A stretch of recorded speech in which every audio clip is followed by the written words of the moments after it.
And I mean, by the millions. I saw some trusts that were from like the 60s, the 80s, and how these trusts were able to create sustainable futures for people's children, for their grandchildren. And I was like, something like this is not really very common in our community overall. So how can I be a resource to the Muslim community overall? And everywhere I looked, there was a minimum. So PNC, in order to be a client at Wealth Management, you had to have $1 million.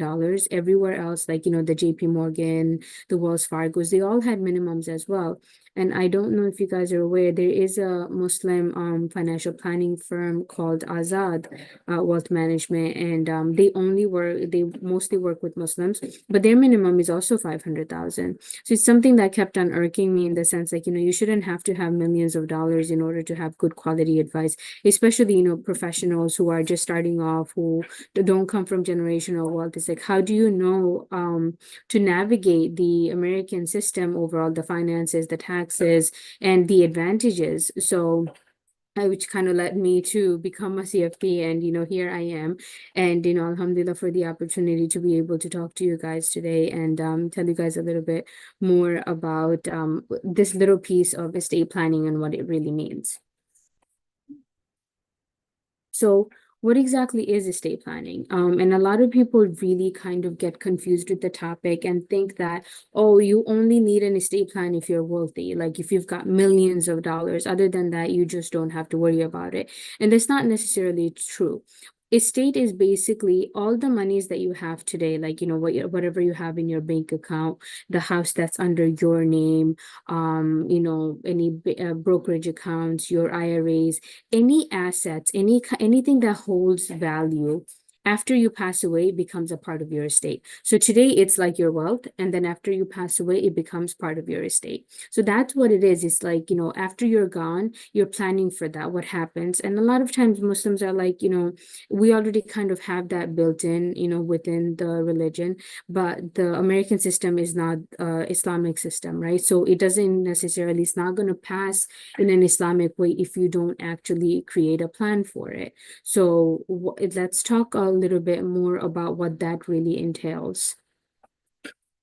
And, if you guys have any questions along the way in the middle, please feel free to drop it in the chat. And then I'll go ahead and address those questions as well, or we can save it all for the end and go through it.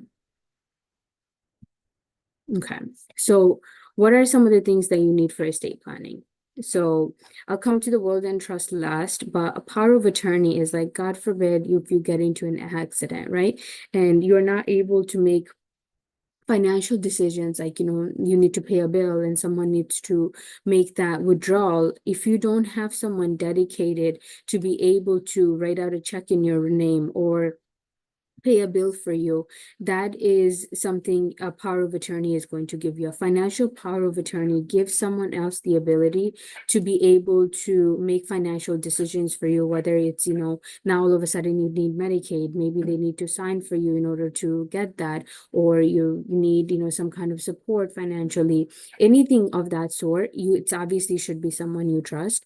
But if in a situation where if you're incapacitated, a power of attorney comes into existence. A lot of myths I've heard is that, oh, I have a power of attorney, I don't need estate documents.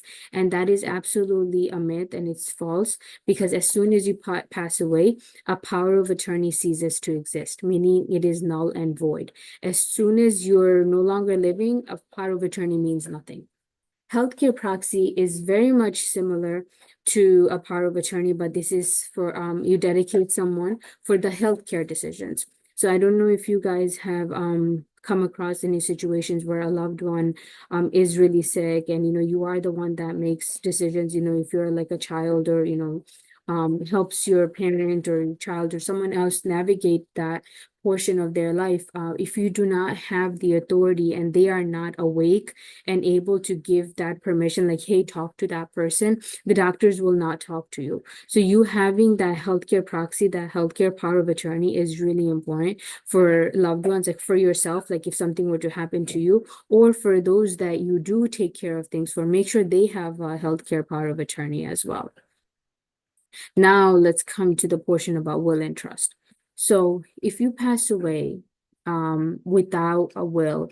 What the government and the courts will call is you died intestate, meaning you do not have a will or anything. So basically, they're going to follow state rules.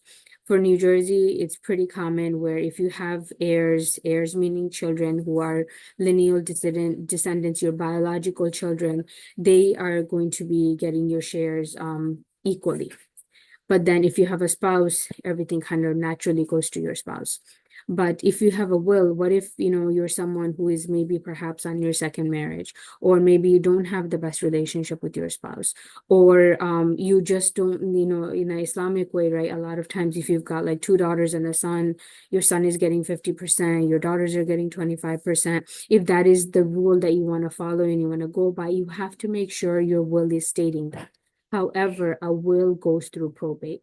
I'll come back to what probate means, but anything in a will, it's like if you've got a really basic estate, if you've got very basic financial situations, a will do the job in the sense that it will tell the court, and it will tell whoever is taking care of your matters, like this is how, let's say I pass away, and whoever I chose is going to be able to say, oh, this is what Fermine wanted. She wanted her children to get this. She wanted her parents to get this. She wanted her husband to get this.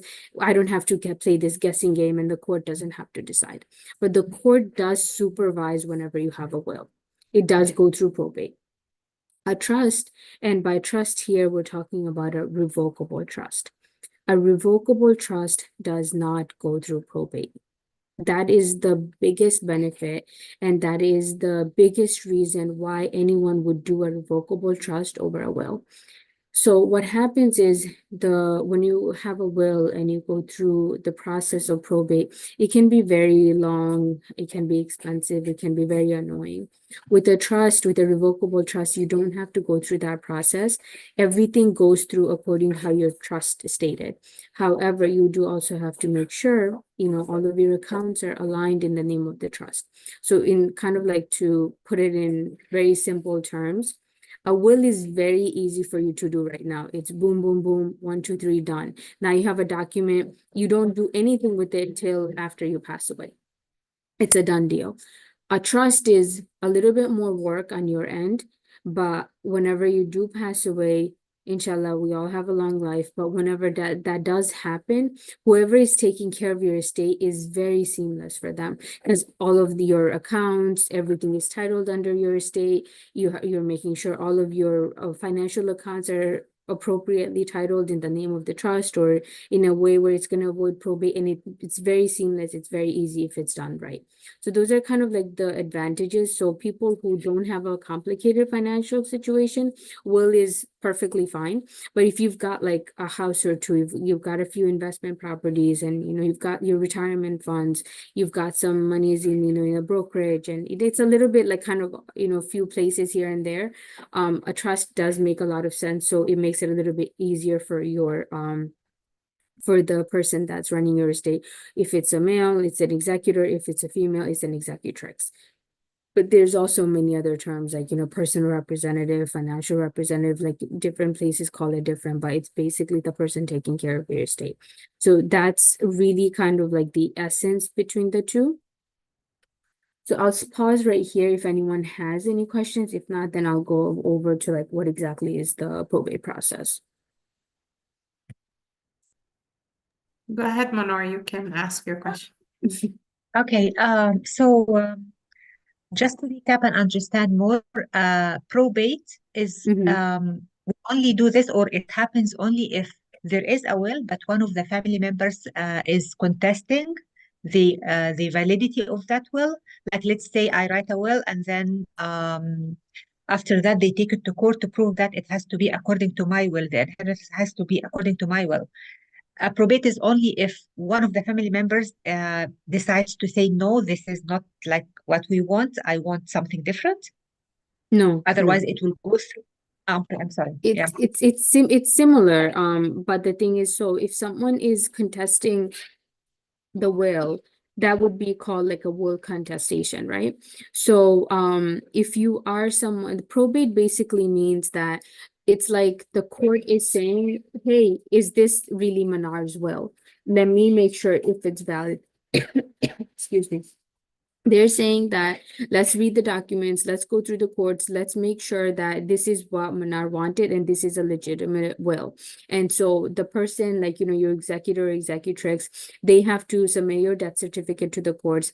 They have to get what's called a letter of testamentary or a short certificate from the court, which is your local court. So wherever you pass away, or wherever you're a resident of, that's where the courts are decided, and they have to validate that. And basically Manar has this bank account, and she wanted it to go to her son. So now whoever is the executor is gonna be like, okay, this is Manar's bank account, this is her son, and this is how we're sending the money. So they're supervising all of it. That's what the probate is called. Like Just the court is confirmation kind for of, the whole process then. yeah, Oh, yeah, okay. they're making sure it's getting done.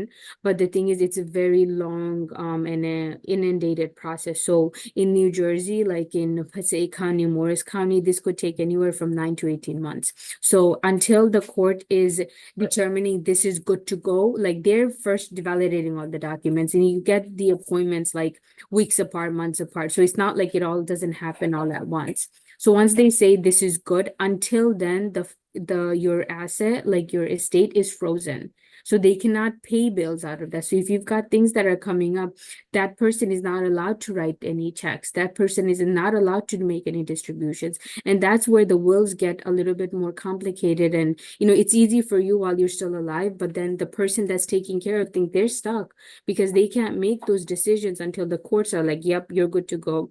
Now you can sign all the documents. Now you can distribute it. They have to make sure all of your funeral costs obviously are paid, any kind of administration costs, because whoever is taking care of your estate, if they have a full-time job, now they've got to take time out. They can compensate themselves out of the estate and say, I lost, 3 days, I lost a week's worth of work. I'm taking, 1,500 or 2,000, whatever it is. So you have to make sure it's written in that process.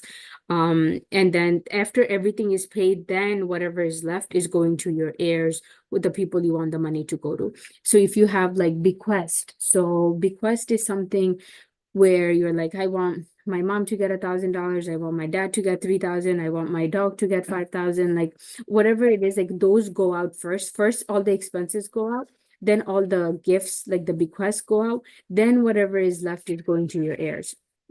One really, really, really important factor. If you guys don't take anything away from today, just please take this one fact away. If you have insurance policies, if you have retirement accounts, please make sure that is updated and check it at least once annually.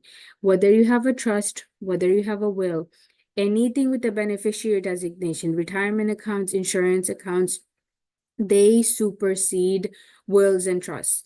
So I have seen it with my own eyes, being in that trust and estate world, where a couple got divorced.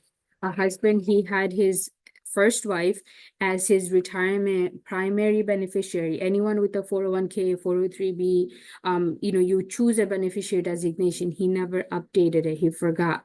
He passed away. It was an accident. He had a second wife and children. He wanted the money to go to, according to his will, according to his pour over will, according to his trust. That ex-wife got all of that retirement, that entire retirement 401k account, because that supersedes wills and trusts.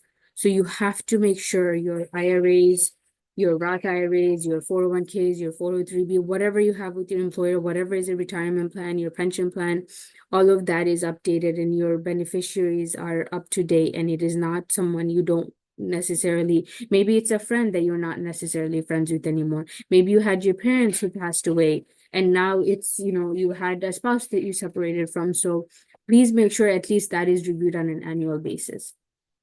So coming to probate, I'm not going to say probate is necessarily a bad thing. First, let's say if you don't have someone who is financially solvent or financially savvy in order to make these decisions, maybe the probate is not so bad, because the court is going to make sure they're doing it right. But it is just going to be a longer process. Another thing with probate is if you have young children, less than 18 years old, that are involved, the court also, during that probate process, they also get very involved in the guardianship as well. So if you've got young children, it always makes a lot of sense for you and your spouse to agree on, if both of you had passed away, if you're separated, whatever it is, like, who would be the person to take care of the child if you both are no longer here? And it's so important to have this conversation, because I've seen it, I've seen it firsthand also, where the husband is like, of course it's going to be my family, my sister. And then she's like, of course it's going to be my parents, my brother. And they don't agree on it. And then if you haven't decided and you didn't write it down, guess what? Now the court is going to decide who is going to be the guardian. And that may be not the person that you would have chosen.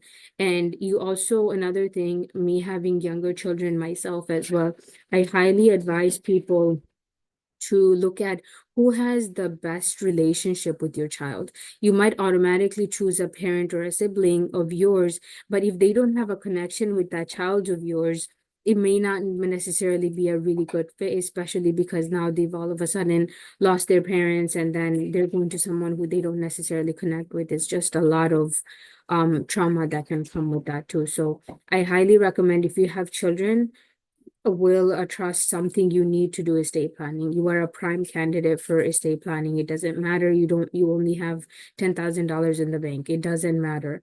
You do need to have some kind of a guardianship process for your children, because or else the court is going to decide, and that's not necessarily always a very pretty decision. Okay. And then, obviously the probate process is very important, like especially when you've got children, right? So one thing I'm seeing a lot being a financial planner is a lot of separation that happens where, the husband's separating, the wife is separating, and now what's going to happen with the children. So if you've got real estate that if you've got investment properties that you bought along, while you were together, and now you're separating. So how is that process now going to work? You have to make sure that's included in your will. That has to be included in your trust, where if it's 50%, or, the spouse is going to buy out, or the child is now going to get like half of the rent, whatever it is, you need to have that conversation and figure that portion out. And this is really important when there's like different marriages involved, especially also people who have needs, children with special needs. If you have a child with special needs, you are also a very prime candidate to make sure you're doing your estate planning.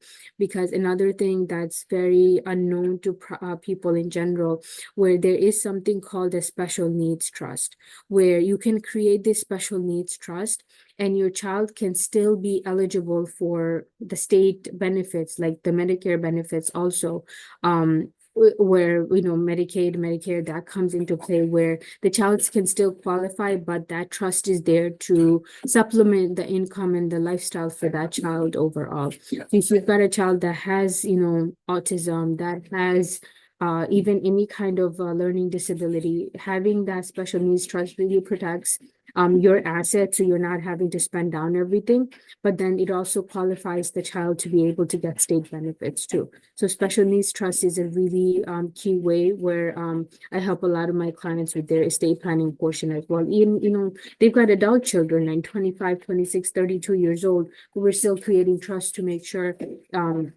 their siblings who are alive and able. Like I just recently worked with a client where the son is special needs and the two daughters are not, they basically, she's like, oh, my daughters are really good and they're going to take care of their brother.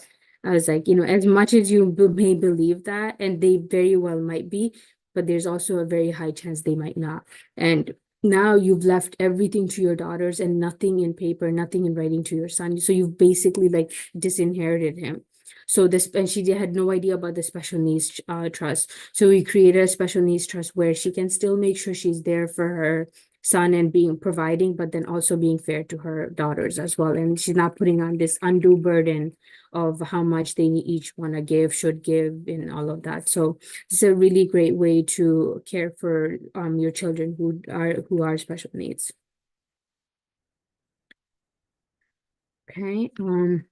So some of the key takeaways, and I mean I purposely kept this presentation very short as well, where you should be thinking about who should be the guardian for your child if you and your spouse no longer are there, or the father or the mother of your children.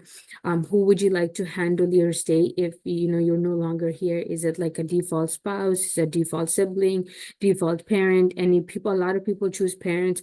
One thing I always say is the chances of you outliving your parents is much higher. So always choose like a backup. So that way, if they're no longer there, someone else is there, and now it's not going through the courts anyway. And who are those people that you trust to make financial and healthcare decisions for you as well, if you're in a situation where you're incapacitated? And should you go with a will or should you go with a trust? It a lot of times comes down to how do you feel about the probate process. If you feel like okay, my situation is not so complicated, 9 months, 12 months, 18 months, not a big deal, and I just want to do a will because I just want to have something, that's perfectly fine as well. But if you feel like you want to leave something a little bit more structured for your family and to make this process a little bit faster and easier, then you're more welcome to do the trust as well. The trust does not give you any tax benefits. The only biggest benefit that a revocable trust will give you is you avoid probate. But that's really the biggest benefit. Other than that, you're still using your social for it. You're not like, you don't have to do like anything crazy to create it. It's not like it has to have its own tax returns or anything right now. So a revocable trust is also a way to go if you don't feel really well or good about the probate process. But the key takeaway, your retirement accounts, please make sure that's the beneficiary designations are up to date. Primary is like the percentage. So if you have 50-50, those are the people it's going to go to. But then if you have contingents, if some primary is not there, then it goes to the contingent beneficiary. So if you've got your spouse is 100%, you've got 4 children, they're your contingent, and that means you want each of them to get 25, 25, 25. Then that would be your contingent. Contingent is if your primary predeceases you, dies before you. That's what the difference is. A lot of times you'll see that term when you're looking at the beneficiary designation. So that's all I've got for you guys today. If you've got any questions, please feel free to raise your hand, and let's talk through some questions as well.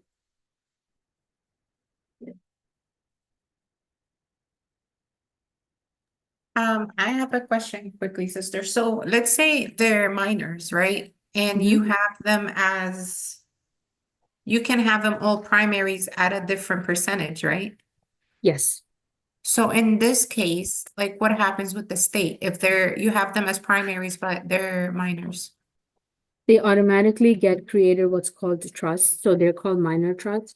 And that's another key component when you want to think about creating a will or a trust. So if they're minors, what will happen is they basically will get put into a trust where the money just sits aside for them until they become either, the age of majority, depending on what state you live in. So either it's going to be 18 or 21. So at that age, whatever, let's say you have 25% for your daughter, right? And as soon as she turns 18, all of that money, whatever amount that is set aside for her, she will get it at 18 years old. However, another key component I do tell people is if you've got minor children, think about yourself at 18, think about yourself at 21, especially, I mean, in New Jersey, it's 18. So if you got 250,000, if you've got 100,000 at 18 years old, what would you have done? Do you want really an 18-year-old, if you passed away, to get all that money, all that upfront? So if that is not a decision that you want, you can write it in your will. You can write it in your trust. If I pass away, my child is still a minor, I want them to get 20% at 18, 20% at 25. Like, you can break it down, but then you can also have clauses in the document where you can add what's called the HEMS standard, which is health education, maintenance, and support, where if the child needs money for like education, for health reasons, the trust will distribute, but not to like go buy a Ferrari and a Lamborghini, you know? Like it's like whoever you choose to be the person that's going to determine those decisions, like the trustee, like the guardian for your child, that person can decide, okay, you need that help, you need it for maintenance, you're going to college, you need it for dorming. They can decide that, but the child can't just come and say, I wanted this, I want that, I know mom left me money, I know dad left me money, I can do whatever I want. They can ask, but it's going to be the trustee that's going to make that decision to ultimately give the money. But you can put that clause in there, the HEM standard, which means if your child needs it, the money is there, but they're not going to get full access to it until that age that you determined. Sounds great. I think Manar also has a quick question. So Sister Famine, I know this is not really about retirement planning, but I do have a question. Would you be able to help with retirement planning? Is this something you do also? I Yes, would like to absolutely. Okay, because like anyway, I tried to find some information, but of course, talking with you would be definitely more beneficial. So inshallah, I will be contacting you. I'll send you an email, inshallah, but I just want to confirm that I really need a lot of help with that. So inshallah, I'll be contacting you. Thank you so much. Inshallah, of course, of course. Yes. I do, you know, as a CFP, I do estate planning, we do investment planning, estate planning, retirement planning, and then all the other components that come into it, like insurance. I mean, yes, technically I do insurance planning, but I don't necessarily promote it so much just because there's really no halal insurance policies kind of that I have found. You know, the only most halal insurance you're going to be able to get is like term, and even that's like really controversial. So as of right now, like whatever you have with your job is kind of like, yeah, this is like at least you have something. But I don't necessarily do a deep dive of insurance planning for my Muslim clients. But Mm. all of like your overall financial plan, retirement planning is one component, and that is something I do work with my clients with. Absolutely. Yeah, yeah. It seems that it's very difficult to do any of these financial issues, except you will have partially something that's not 100% halal. Even in retirement, when they say investment in retirement, you can invest in something called, I think, like ROTH or Roth A Roth plans, and IRA. they have just this, yeah, they just have different names, and you're not sure really when you put some money for investment, is it really going 100% for venues that you want? Or it has to do something with, something you might not necessarily 100% accept as a Muslim. So Yeah, that's a really valid concern, and that's something I myself struggled with a lot. Which is why after I started with Zenith, I spent a whole year creating halal investments strategies. So we actually have so for example, if you're investing in a Roth, right, or a rollover IRA, you know, a retirement account, where if at your job you don't have access to other than what they give you, but once you yeah, leave, now you actually have like the entire stock market to choose from. So I was, you know, alhamdulillah, I'm in a position now where I was able to create this for my Muslim clients, and you know, I myself am invested in these portfolios as well. So and alhamdulillah, you know, I'm happy to say a lot of our halal portfolios and accounts have done better than some of the non-halal ones. So in general, it's not really about the performance, but you want to make sure it's compliant, right? You want to make sure it's halal. So that is something that I work with my clients with to make sure their investments are also halal as well. Very good. Sister Asia has her hands up. Yes, thank you, Sister. My question is regarding the living trust, and I heard about I didn't really understand it, but I heard about the Medicaid recovery if you have like Medicaid after the age of 55, they may get recovery when you passed away from your estate, from your home or whatever, and to avoid this. Living trust can make you avoid this thing. Is that true, or it has certain way or certain condition to do it? It's a great question. What you're saying is partially true. So a living trust is the same as a revocable trust. So basically means that you don't get any additional benefits. Everything is still within your Social Security. So if you're trying to get Medicaid, they're going to see it. But Medicaid also is what's called a 5-year look back period. So meaning, that you're going to start needing some care, like God forbid you've got diagnosed now with a terminal condition and you're going to need the care and things like that. So Medicaid, anything you do 5 years prior, they're going to look back at your financials, your taxes, your statements, things like that. So if you do a living trust, it's not going to benefit you. What you need to do is called an irrevocable trust. Irrevocable means now you no longer own this money. Now you no longer own this house. However, Medicaid does allow for you to have one house up to $1 million, but you have to be kind of almost like dirt poor with your assets, like in your bank accounts. Like in New Jersey is like only $2,000. So they'll allow you to have one house, one car, and then $2,000 in the bank. So what a lot of people do is, they start gifting ahead of time. So you can actually you can gift up to $18,000 annually to your your children, your son-in-law, your brother-in-law, your grandchild, annually every single year for this year, because this goes up with inflation. So in 2024, you can give $18,000 away. And you don't have to file a gift tax return for it. And the person who gets that money, they don't have to file it with the IRS as income. It's just basically free money.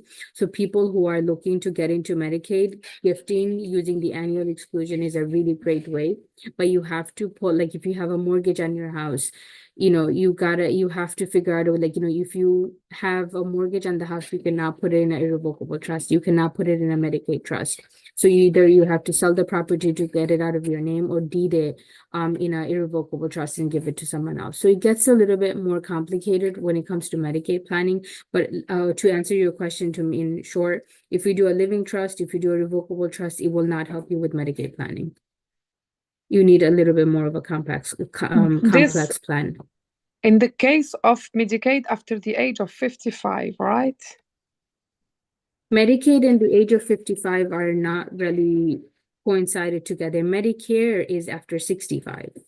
No, in the Medicaid, if like someone get Medicaid after the age of 55, if this person die, the Medicaid can ask for recovery. Yes, that is true. They can come back because if the monies are in your name, they can come back. The state can come back and say, we spent X amount of dollars in your care and you have this in your state. We are looking for reimbursement. But let's say if this person is under 55. The age, it doesn't, please feel free to send it to me directly, but I haven't seen anything where the age has the correlation, whether you're 55 or 75. The state can come back and say, you're not going to, if you have a lot of assets, you're not going to get Medicaid in the first place because they do an analysis of your financials regardless. But then now you pass away, and if you have assets that you didn't show them, they can come back and ask for it. Because they're like, you had it and now we paid for it. Now we want our money back. Okay. Sounds good. Thank you. Of course. Brother Manzoor? Yeah, Brother Manzoor. And also, can you drop your email in the chat, Sister Fahmeen? Sister Lila was asking for it. Thank you. My chat? No, I was gonna say drop your email in the chat, but Sister Lila, she has it on the screen if you want. But she can also drop it in the chat. Yeah, absolutely. It's right there under contact info. Famina Network Zenith.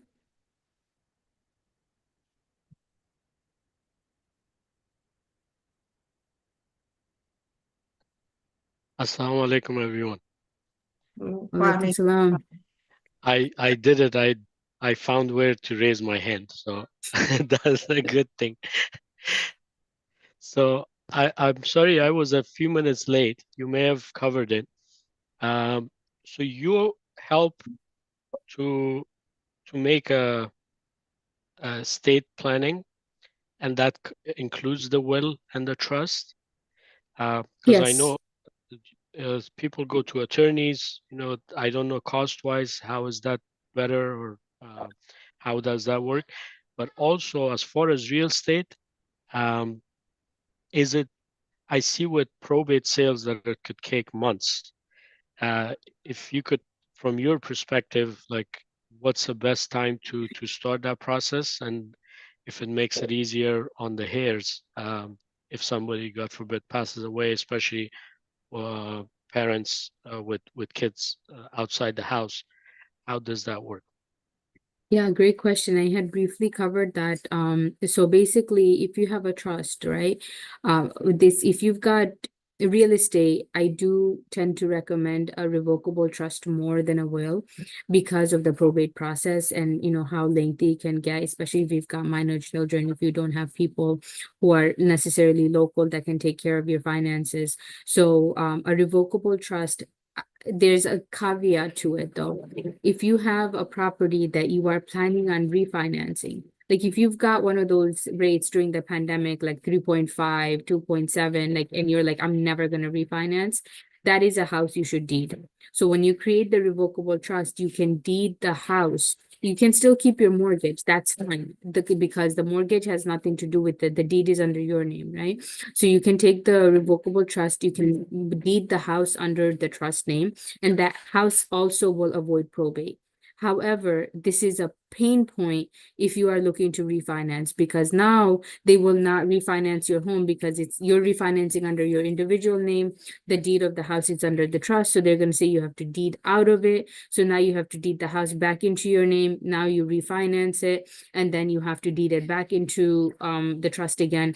This is like an unnecessary $1,000-$1,500 just with the city to deed in, deed out, and deed in again.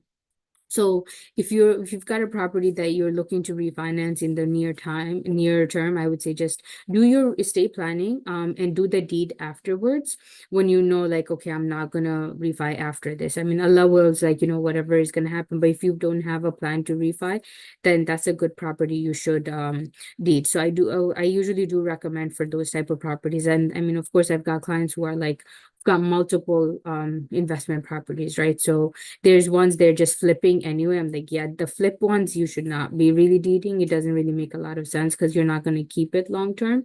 But I've also got people who say, this is a house I want to pass to my heirs. This is a pass I want 3 houses and I've got 3 kids and I'm going to leave each of them a house, which is fine, but you just have to make sure if you're not refinancing, you're deeding that house. So if something does happen to you, it goes to them more seamlessly. I learned a lot of new things, sister. Thank you very much. We definitely use a lot of your knowledge and wisdom. May Allah reward you for that.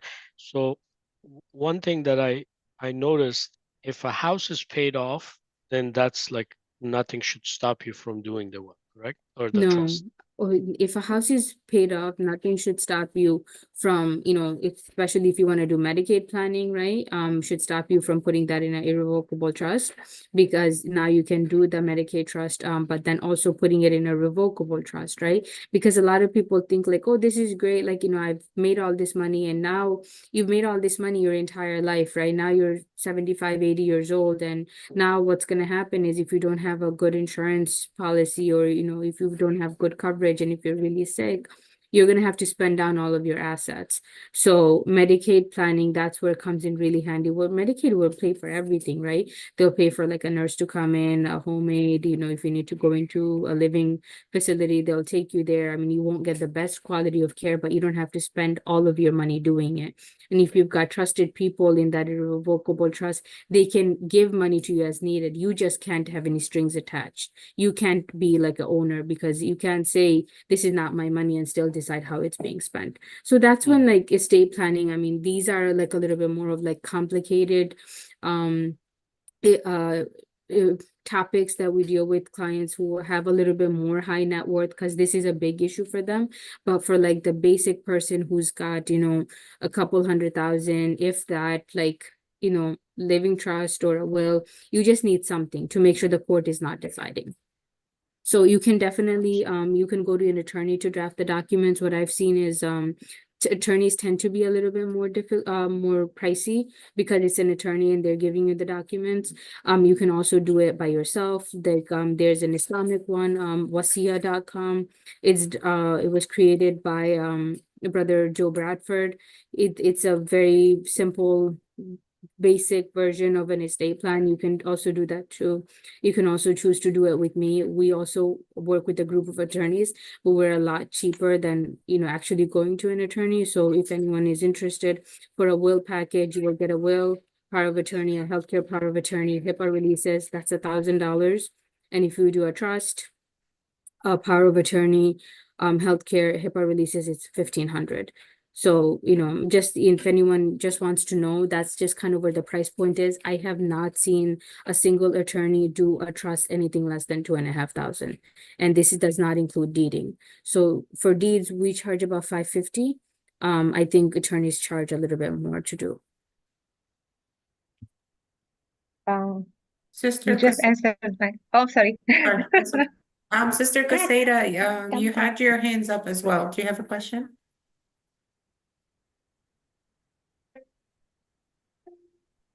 Okay, just quickly, Sister Fahmeen, let's say if you have a guardian, right? And that guardian, like, the parents passed away, the guardian passed away, the children is still minor. So what happens then? So whenever you choose guardianship, same thing as I advise my clients, because as I work through their estate plan with them, a lot of times, like I want to say 75 to 80% of the time, people choose their parents as the guardian because they think like, after us, who better to take care of my children than the grandparents, and there is a high chance that your parents might predecease you. So I always ask for backup. So you choose.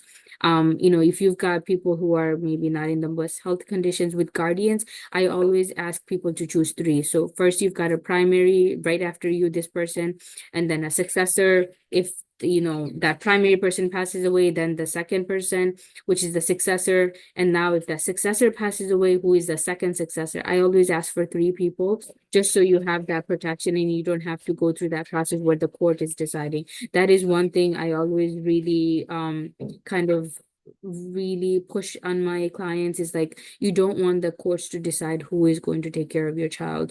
Think about who you want, take some more time, talk to your spouse, talk to your family, but I always do ask for about 3 people for guardianship, especially if you've got minors.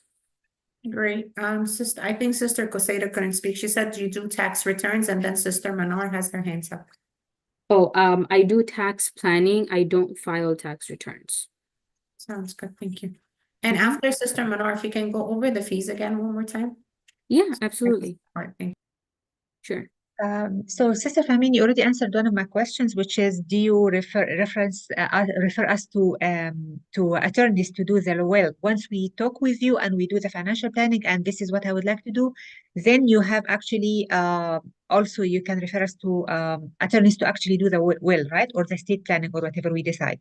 You can help us with this. I can help you do the will too. If you prefer to go to an attorney, you can go to an attorney. I've worked with many different attorneys. There's one Muslim attorney that's actually down in more central Jersey that he does estate planning, and his trust, I do know that he starts at like $2,500 just for a revocable trust. But for a will, if you want, like, there are some clients where like, I want you to do my plan, because attorneys will not go through like, choose 3 people. They're gonna be like, who do you want as your guardian? You choose that person, boom, they're putting that down. They're not a planner. So they're just creating the document for you. They're not like working through this. They're not creating a plan for you necessarily. So they're Actually, what more I of like a offer, document taker. yeah, from what I heard from different people is that it doesn't even have to be an attorney. If I can do it on my own if I choose to, but of course I'm not going to take this responsibility. So it does not have to be an attorney who prepares a will, as long as it's done, and it's I think it has to be also notarized to make it completely official, right? After we're done. Yes. Okay. Yes. Okay. My second question is, do you have any how do I? Okay, so the sometimes when there is do not resuscitate rule, that if DNR, something yep. happens to me, yeah, DRI, something like that. So is there anything that we can put, first of all, I don't even know whether it's Islamically accepted that we do this. And let's say, for example, I am incapacitated for 3 months. Do I have the right to say in my will, if I am not able to live on my own without, for example, equipment, without, being in the hospital, after 3 months, just disconnect everything? Is this something also whoever can help me with, or I Yes, have to? yes. Oh, you have That the is something I specifically do with my clients. So, if you're in a situation where you're terminally ill, do you want to live on life support? What situation? Like, do you want to be an organ donor? What do you want if you are one? Do you want it to be used just for transplant? Do you want it for research? Do you want it for education? Like, I have some clients who are like, yeah, bury me. And then they're like, yeah, I'm an organ donor and I want it for research and transplant and education. I'm like, you do understand that if you want all of this for your body, your loved ones will not have a body to bury. So, and then they're like, oh yeah, I didn't think about that. Like, let's just like Okay. take the organs and the body. So that is something So, that's part of the estate plan that I okay. So, personally work with my clients with.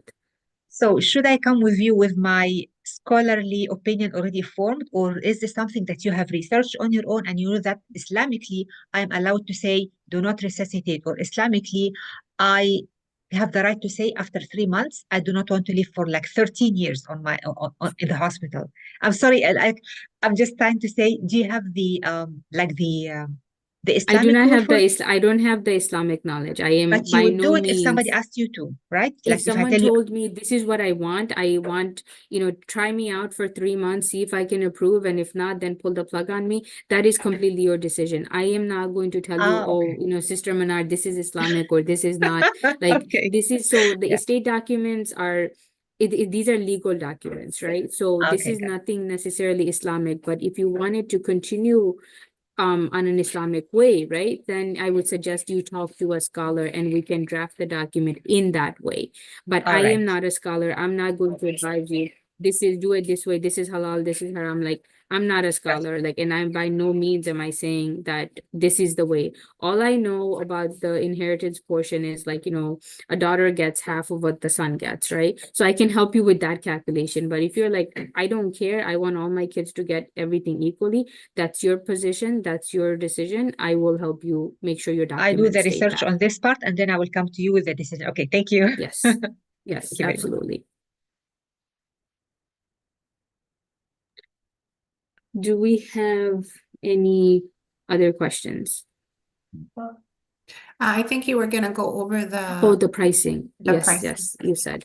So, whether if you do decide to do the will with me, it will include, actually, let me share one pager with you guys so you guys can see it, and I can drop that in the chat too. I'm killing it here, but will there be incentives for the MPG members coming too?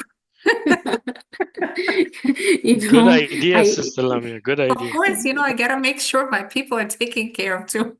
You know what it is. I don't because we don't get any commissions, and let me see, is this the review form? Nope, it's not the one. Actually, sister, I have one last question. Talking about the will and Islamically, or like the way how they do it, can we just in the will mention that we want it Islamic way, and after that, like the state, if our will be like this, the state will ask like an imam, or how it's going to work? Let's say No, it's I'm not gonna living work like here. that. I'm It's living not gonna here, work but like my that. parents live overseas, and they have Islamically, they will have a right, whatever, on what I own. No. No, unfortunately, if you have a will, you cannot do it because the court is not going to follow the Islamic rules. They follow the state rules. So Okay. you have to, it's better for you to do a trust, because then you can tell the executor, like the person that's taking care of your trust, trustee, they can tell you that they can decide it on a more Islamic way, but if it's a will, it's going to go through probate. The court is not going to do it in an Islamic way. They always do it in a legal way. But if you Okay. can put in the trust, I want it done in an Islamic manner. So This is the pricing, and I can drop this in the chat for you guys Thank as you. well. If you do a will, you will get a will, a financial power of attorney, a healthcare power of attorney, and the HIPAA releases. And you personally work with me, and that a will, all of that comes in the will, and that's $1,000. If you decide to do a revocable trust, whether you're single, whether you're married, the price is the same. So if you are a married couple who want to do a revocable trust, same thing. You will get it's the revocable trust, a pour over will for anything that's not in the name of the trust, plus a financial power of attorney, a healthcare power of attorney, and the HIPAA releases, and that's $1,500. If you choose to add on deeds that you want us to deed for you in the name of the trust, that's an additional $550. So will package is 1,000, that's the basic, and then a trust is 1,500. If you add on deeds, that's an additional $550 for each property. For each property, so it's like if you have more than one property, then it's an additional $550 after that. Yes, for each property, it's $550. So the 1,500 just gets you the documents. It doesn't Right. get you the deed. Got it. Okay, sounds good. And financial planning, is it something that you also have like set prices for, or it really depends on the case? It really depends on what you need, because some people honestly like don't have a complicated financial situation, so they are we can just do a 1 hour, 1.5 hour consultation. But some people are like, I really need to assess it. Are my investments okay? Is my retirement okay? Should I buy this home? Should I not? How much should I save for my kids' education? Like, it's a little bit more complicated. So those people are like, I kind of don't know what to do with my finances. Just give me a plan for me to follow. So that's a little bit at a different pricing. Other people are like, I just don't understand money. I'm not going to get things done on my own. I need someone to help me do it. And that's more of a comprehensive service. So it's that price is different. So we meet our clients where they are, but it really depends on what you're looking for, and also what you're willing to pay for and invest in also.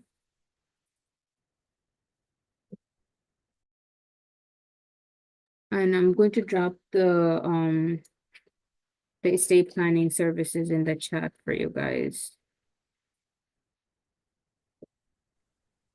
So, Sister Famin, if you're done, I want to make a couple of suggestions with permission of Absolutely. Sister Lamia, because I was a few minutes late today. Our main focus, like you did your presentation, is not even for our personal thing. We're here for our networking group. I'm trying to have everybody think from the mindset that, how we can refer more business to Sister Famin and vice versa. We're going to come to these meetings, inshallah, with the mindset that, from now until the next week, and this I'm going to use as a hook to get everybody back, inshallah, and make this as a regular bi-weekly meeting. So I would, make the commitment that between now and the next 2 weeks, my goal would be to refer you at least one client, because we did this, we have more knowledge now than when I started this call. And at the same time, so whoever presents or whoever we get to interact here, we should take that as an assignment or as a mindset that we're gonna help each other get more business and referral, inshallah. So in that aspect, and we do the referrals at the end of the call, maybe like 5 minutes. If you have any gratitude or you want to give somebody a shout out for referring your business, or if you have new clients looking and you're ready to pass it along. And I will add more like from our networks, inshallah, and you guys do the same, to add insurance people and contractors and electricians, everybody that's in the service business, so that they will come join us so we can pass out these referrals at the end of the call. Amazing. Great, inshallah. Jazakallah khair, Sister Fahmeen. This was very, very valuable, and we'll touch base, inshallah, to kind of see where what leads the way here. I know there was few things that I wanted to share with the group. As MPG, alhamdulillah, is growing. Yeah, I think she shared it in the chat, Sister Qusaida. So as MPG, alhamdulillah, is growing, we're having, we're trying to get more like advisory members to kind of join the team, right? Where basically we can't think over what we have been doing. I think it's always good to kind of outreach outside the box and try to navigate different avenues and also learn from other expertise, right? So there are various advisory Bismillahir-Rahmanir-Rahim, advisory positions, if you want to call them. They're volunteers positions for now until like we kind of try to figure out where we stand and where we are and things like that. But there is like, finance planning, there's also community outreach, there is also like national outreach for other people too. There is outreach and engagement. So I'll be sharing like the document of what it is. Like, alhamdulillah, I think yesterday we had a board meeting and we were able to get one sister, she actually works with not-for-profit, and we're trying to see if she can join our team.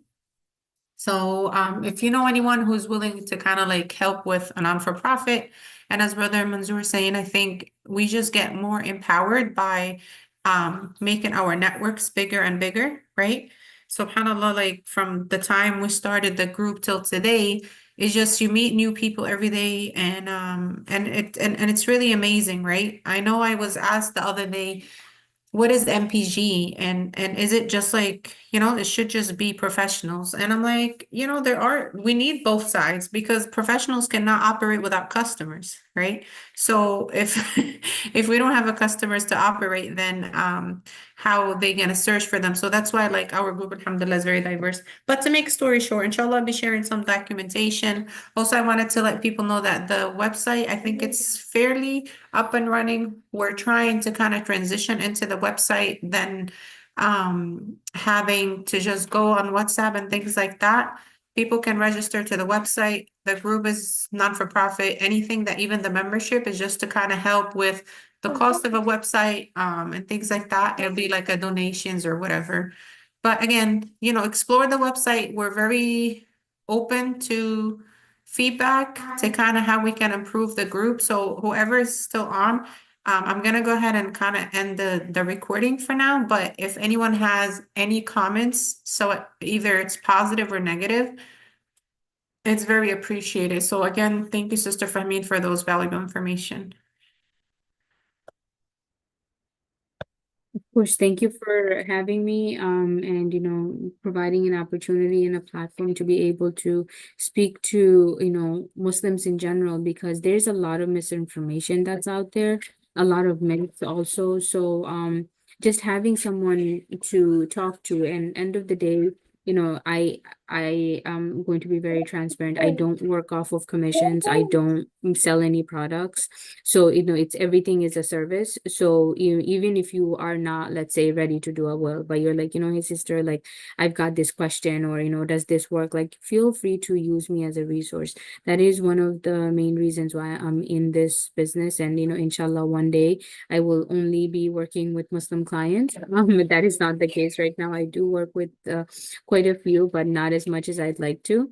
But overall, if you know someone who is looking for just someone to speak to, right, or they are looking for halal investments or financial planning, or it's like, hey, I'm 50 years old right now, can I retire at 55? And I just had a financial plan meeting with the client. He's 42, and I'm like, you can't retire until you're 75. And it like broke my heart to say that. But he thought he was going to retire at 55, and I'm like, there's no way, you have no savings. And that's what happens. People have this great life. It's like, oh, I'm not ready. And now you're 40 years old, you're 45 years old, you're ready to start saving at 50. And now you just have to work longer, or you have to save like 60,000 a year, like just, in a really different space. So thank you for giving me this platform, and thank you for joining, and please feel free to use me as a reader as well. Thank you, Brother Manzoor. Thank you very much. Thank you. and I also have to jump soon. If anyone has any other questions, happy to address them. If not, then I have to jump in the next few minutes. It's, I mentioned I've got 2 kids, right? So it's 6 years old and 3 years old, so they're getting a Inshallah, little antsy. jazakumullah khair. I think inshallah we'll kind of stop here, alhamdulillah, and thank